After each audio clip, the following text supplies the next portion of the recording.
An update now on Nebraska's plan to take land in Colorado and use it to build canals to boost its own water supply.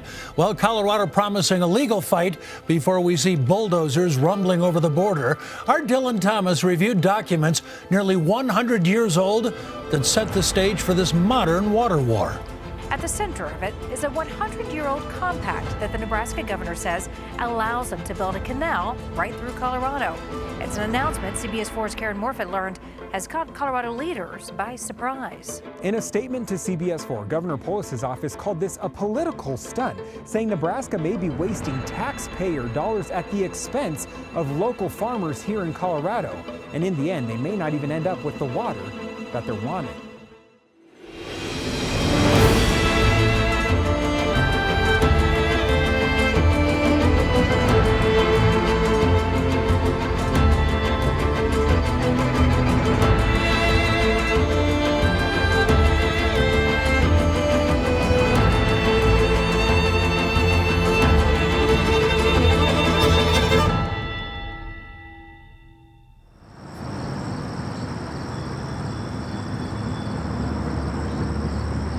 The reason it's called the Perkins County Canal is that in the 1890s, there was a drought in western Nebraska.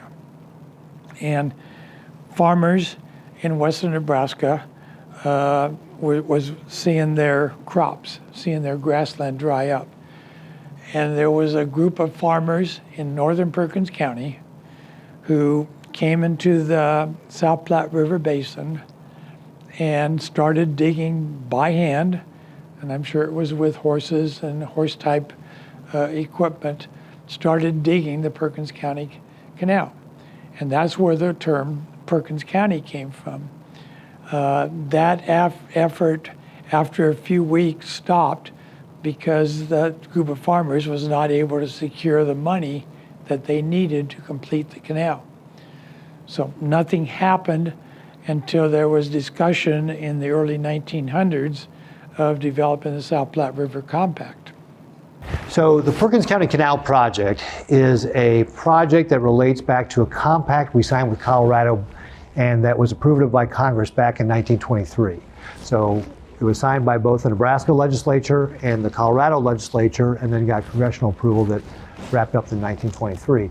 And the gist of the compact is how we are going to share water between Nebraska and Colorado on the South Platte River.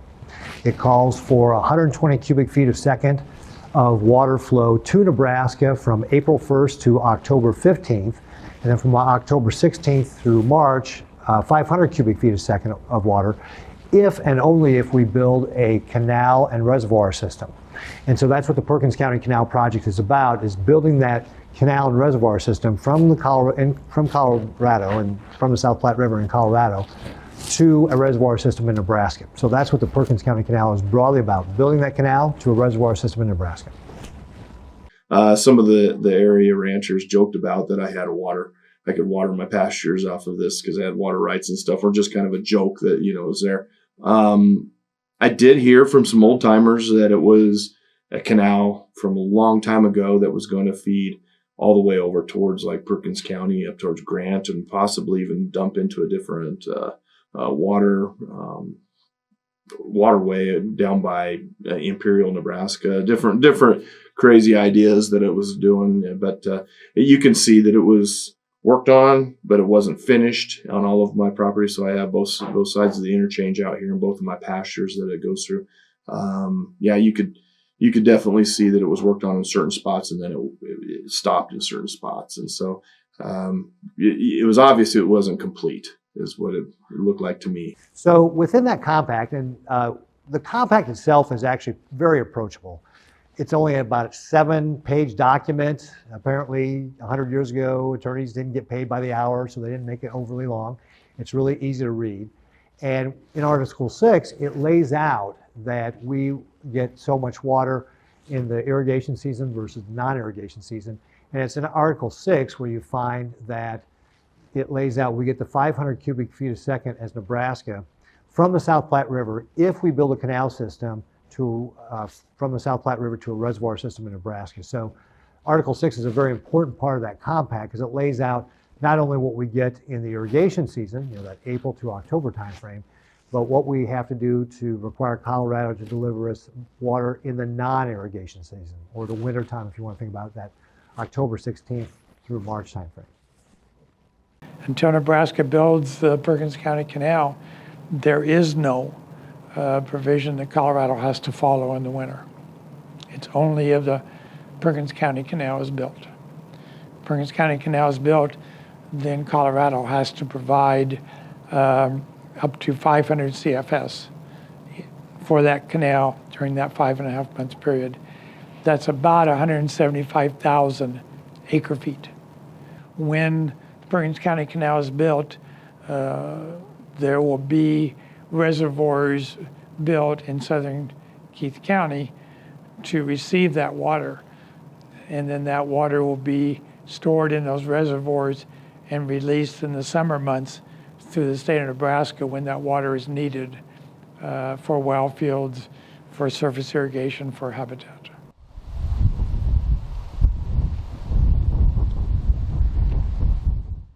This is an incredibly important project for Nebraska.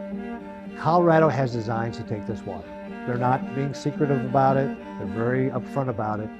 So if we're going to protect our interests in Nebraska, we've got to protect do this canal to protect our water rights. Again, it's not about getting more water. It's not about new water. This is about the water we're already getting today.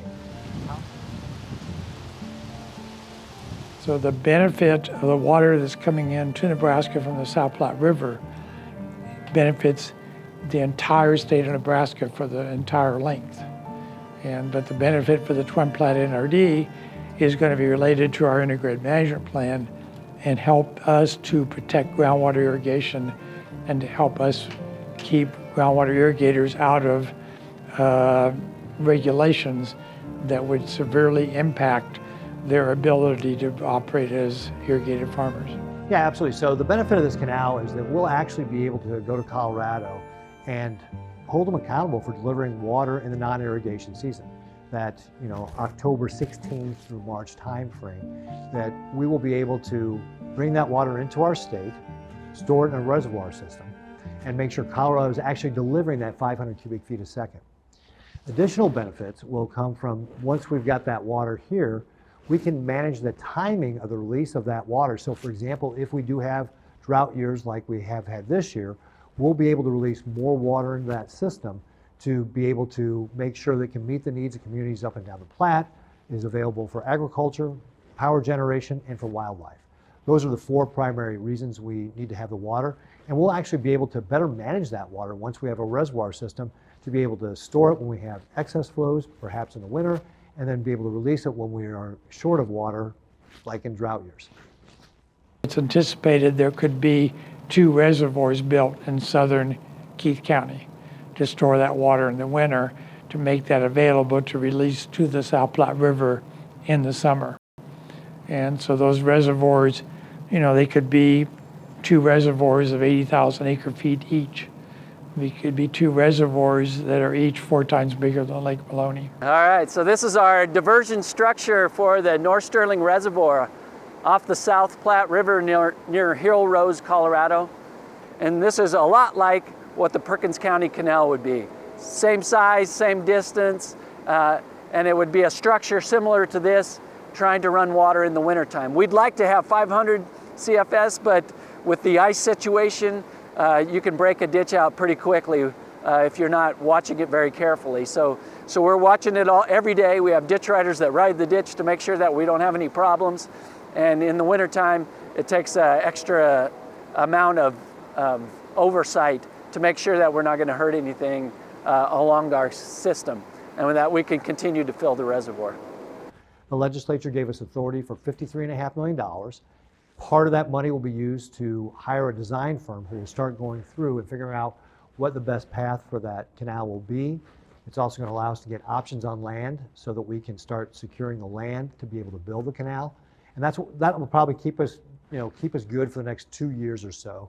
And then it's incumbent upon the legislature to fund the rest of the project so that we can actually start the construction and actually build it. We estimate it's probably 7 years in construction. So overall, probably a time frame of like 9 to 10 years to be able to get the whole project done. So it's a long-term project. We estimated the cost of the project about $500 million. Obviously, since we've estimated that, inflation has taken off, so we'll still have to do the design work to kind of get the final number. The legislature has appropriated $53.5 million, but I'm confident that the legislature will allocate the rest of the money to get the construction done. And the reason I am is because this project is so important for Nebraska. Governor-elect Pillen understands how important this project is. And frankly, the state of Nebraska has been, because we've had a strong economy through the last several years, we actually have the money sitting in what we call our rainy day fund, or you can say think of it as a savings account. We have the money to be able to pay for this today. We've kept our expenses at the state down to a growth rate of about 2.8% annually. And while our revenues have continued to grow, that's allowed us to set aside a lot of money to be able to do infrastructure projects like this one right here. So we have the money to be able to do it.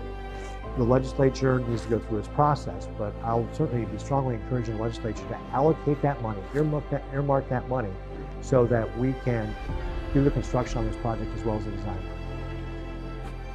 When the Perkins County Canal is built, and I believe it will be built, it will not result in any new irrigated acres in the Twin Platte NRD. It will help the Twin Platte NRD protect the groundwater irrigated acres because of the interrelationship of groundwater and surface water. So the timing is very good.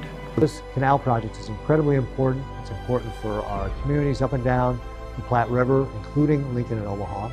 It's important for our agriculture to be able to continue to make sure we can irrigate and have a strong economy.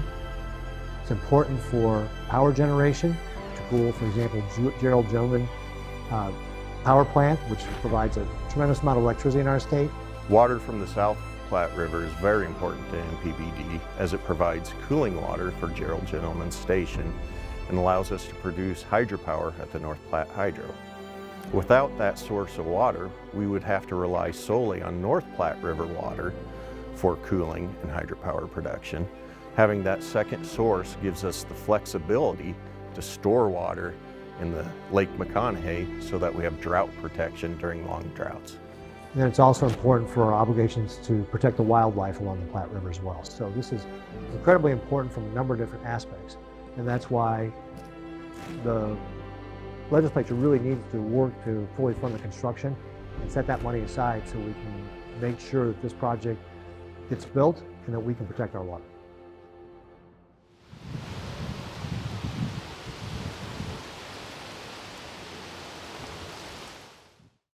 With regard to where do I see the most opposition, it absolutely is coming from the state of Colorado. They're the ones that were planning on using all the water for themselves. They really don't want to share it. I believe they think that possession is 9/10 of the law, and that's why it's so important we build this canal and reservoir system.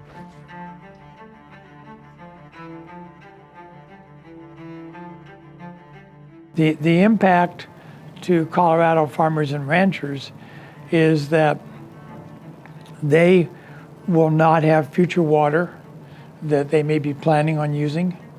But I relate that back to in the Twin Platte Natural Resource District, we've had a moratorium in place since 2004 that landowners in the Twin Platte NRD have not been able to develop new irrigated acres.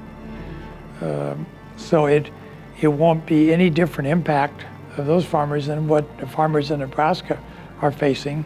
Farmers in Nebraska are facing that because of the interrelationship with groundwater and surface water, and because groundwater development has impacted the flows in the Platte River. That's one of the things that they're trying to work with us, I believe, on trying to get us some contracts drawn up that, you know, they've thrown them out to some of the landowners, which aren't real,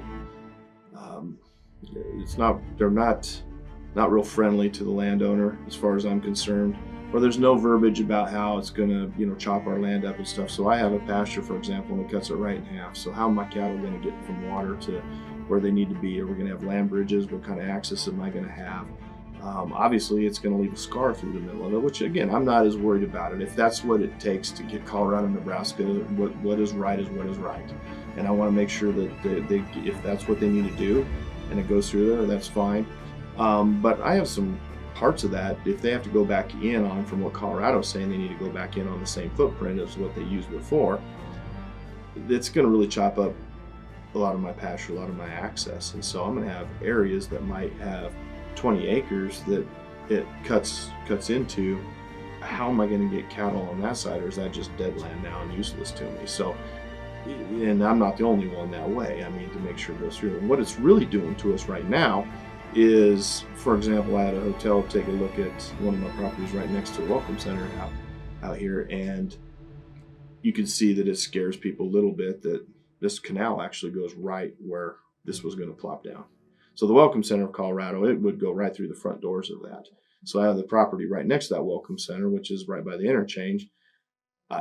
It scared them off enough that I may not be able to sell that property because they don't know what's going to happen.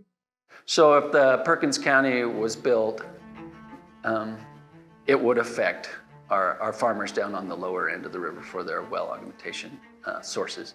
And so that would affect them. I don't think they're necessarily against it, the Perkins County Canal. They're concerned about it.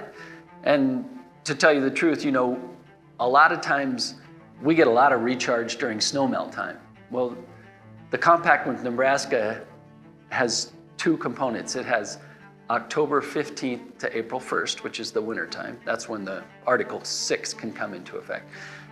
April 1st, it goes back to our old compact that we've always lived up to, and that's the summertime irrigation type time of year. Sometimes what makes sense, what would be easiest, it's just not going to work. You know, the attorneys will get a hold of it. They'll go through their fights. They're going to have to go back to what the rights are from, you know, what was done. This was all came from even a lawsuit clear back in the 1917, something like that. So, and then the 1920s. So they're going to have to follow what was agreed upon at that point. And so if that is to put the canal where it was at in that footprint, that's what they're going to have to do. Some of our elected officials in Colorado have talked about, well, you know, Nebraska better watch out because, you know, Colorado's going to do something. Well, we have to live up to the compact. In my view, being down here on the lower river, there isn't a lot of recourse Colorado has except to make sure Nebraska does what they're supposed to under the compact, so they divert it from the location that it was originally. Make sure Colorado gets the first 35,000. Make sure, you know, none of our water rights, which we already do. So we have all the infrastructure and rules in place to meet the compact if Nebraska would build the Perkins County Canal. I would say to make sure on our side that we don't lose our ag and our ag production. You know, we're already in a deficit area. We already have corn. We used to be an exporter of corn in this area. There's a lot of feedlots that have came into Imperial, Nebraska, Ogallala, dairy going in by Holyoke, some heifer development stuff going on, and some big feedlots going in over by Haxton. And so all of a sudden we've become kind of a corn deficit area, you know, and as well as hay. So to be able to provide for those companies that are brought people, brought jobs, and you know, our local economy needs that, needs the water. We need to be able to produce that. If it goes to dry land, especially down in these river bottoms, it's not really good. Dry land is heavy soil, doesn't work as well as some of the other areas. So we definitely need it for our local economy, for our jobs, and for the people around here. I don't think it's going to cause people to go out of business necessarily, but they do rely on their well pumping, and they do rely on getting some of this water in the wintertime, especially that March time frame. But there are some things that we can do that we can still provide some water in the summertime for their well replacement. You know, I went to school out of Kearney. I'm a UNK grad. We're right on the border. But it's an invisible border, and so we have a lot of the same concerns that Nebraska has. You know, we love agriculture. I love, you know, rural Colorado as much as I love rural Nebraska. There's good people on both sides of this line. The bad thing is we're going to be stuck in the middle, and I really think that both sides, we need to encourage our lawmakers and our congressmen and our state representatives on both sides to get to the table, figure it out to make sure that everybody in our heartland, they're going to be okay. We're no different than across the state line in Nebraska. I mean, you know, the folks that Ogallala, Brule, Big Springs, Julesburg, Ovid, we're all the same type of folks. And everybody's out here that's, their ancestors settled out here. My ancestors settled out here. I'm a 5th generation farm and rancher. It's no different than a lot of the people up and down this valley and people trying to make a living off the ag. So with regard to Colorado's stance on this, I called Governor Polis as we were dropping the legislation, LB 1015, to let him know that we're going to be dropping this, and that if we got it passed and got the funding for it, we're going to proceed with the canal. And Governor Polis has expressed his opposition to it, but I understand why, because they were planning on keeping all the water for them, and they're unhappy that we actually want to get the water that's owed to us, because they wanted to keep it all. But that's exactly why we have the compact in place, and why it's so important that we not only defend the 120 cubic feet a second that we're supposed to get during the irrigation season, but the only way that we can get the water in the non-irrigation season is by constructing this canal and reservoir system. Now let me tell you why that's so important. This year has been a drought year, and we have seen, I went out there and saw it myself, that there at least the point in time when I was there, the South Platte River was not delivering 120 cubic feet a second from Colorado to Nebraska. And in fact, we're investigating whether or not Colorado is in violation of their compact right now, just for the irrigation season water. So if indeed they are in violation of the compact right now, that just says so much about why it's important for us to build this, so we can hold them accountable for delivering the water in the non-irrigation season. And in fact, we know from their documents, they are not planning to give us water in the non-irrigation season. They are planning on using it all. So of course Colorado is expressing opposition because they were planning on keeping all the water.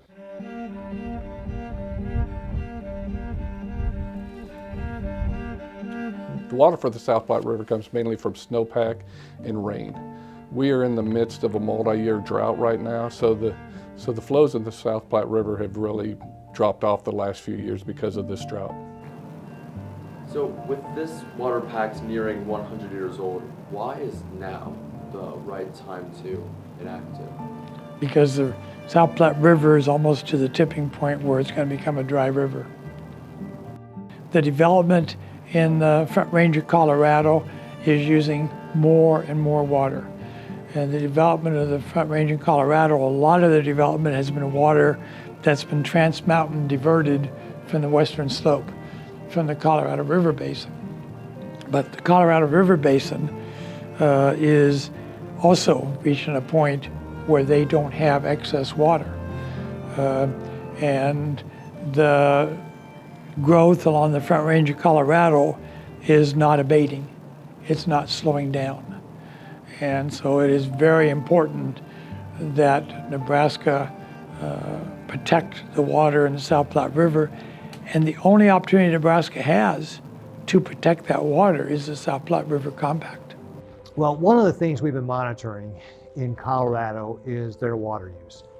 We know, for example, that the Denver metropolitan area is expected to grow from 3.5 million people now to 6 million people by the year 2050. And that there's really an insatiable desire for water on that Colorado Front Range. And then back in 2016, the Colorado legislature passed HB 16-1256, which was a study of their Colorado water. And so that's really when we started really paying close attention to what Colorado was doing with regard to what their plans were. And then subsequent to that, they came out with a Platte Valley water study that showed they were proposing 282 projects. By the way, 81 of them already in construction, 17 of them completed. That if all 282 projects were to be completed at a cost of about $9.8 billion, that would use roughly 90% of the water in the South Platte River. And we can see from other documents that they've been publishing in Colorado that they fully expect, or they're really assuming that all they owe us is that 120 cubic feet a second during the irrigation season. They're not making any accommodations for the 500 cubic feet a second that would be due to us in the non-irrigation season if we had a canal. So we have seen that Colorado has been much more aggressive with regard to that water, and so we were monitoring that the whole time. And this is really what led us to announcing that we were going to pursue this project earlier this year and work with the legislature to be able to get it done. That is the only water source. The only water source, in the Twin Platte Natural Resource District and the Platte Basin is either the groundwater or the surface water. Ideally, the dire straits that I'm concerned about with the dry South Platte River, ideally the canal will be built and in operation before the worst case scenario gets here. And I'm just concerned that we're seeing what the worst case scenario is going to look like because of the drought that's occurring in 2022. But I think you're going to see fluctuations in South Platte River flows over the next 10 years. And I'm optimistic that Nebraska will continue to receive the water that they have been receiving over the next 10 years. But I'm concerned that Nebraska cannot wait any longer than we have waited to this point to begin this process. So the question is, what do we lose if we don't build this canal? Well, we're losing out on the opportunity to have that water. So first of all, that means that we're going to become more reliant on the North Platte River, which means everybody who's using North Platte River water all the way from the Wyoming border down is going to have to cut back on what they're using. So that means our agricultural producers and our municipalities will not be able to draw as much water out of the Platte River because we still have other obligations, as I said, for example, to wildlife, to U.S. Fish and Wildlife. So that means that everybody else in Nebraska will get cut back on the water that they're getting today. And I think it's an important point to note. We're not talking about getting more water from Colorado. This is about securing the water that we are already getting from Colorado. So this is just about protecting what we already have. It's not about getting more. So that means if we lose this, everybody in Nebraska is going to have to do with less. And that is going to have an economic impact. It's going to have a quality of life impact. For example, here in the city of Lincoln, they're already looking that they're short on water. If, for example, they lose 7% more of their water, that's going to make their challenges of meeting the needs for their growing city here from other water sources more dire. So it's going to be more challenging for them to meet their needs here in the city of Lincoln. It's going to mean that our ag producers are going to have to probably do with less water. That'll have an economic impact on our small towns and rural communities. If we're not able to irrigate where we've been able to do in the past, that means that crop production is not going to be as much, which means farm income is going to go down. And if farm income goes down, that's a problem for not only our small towns and rural communities, but the entire state. Agriculture is our #1 industry here in Nebraska. It's about 20% of our overall state GDP, our state economy. 1 in 4 jobs in Nebraska is tied to agriculture. This will have a huge economic impact if we're not able to get water.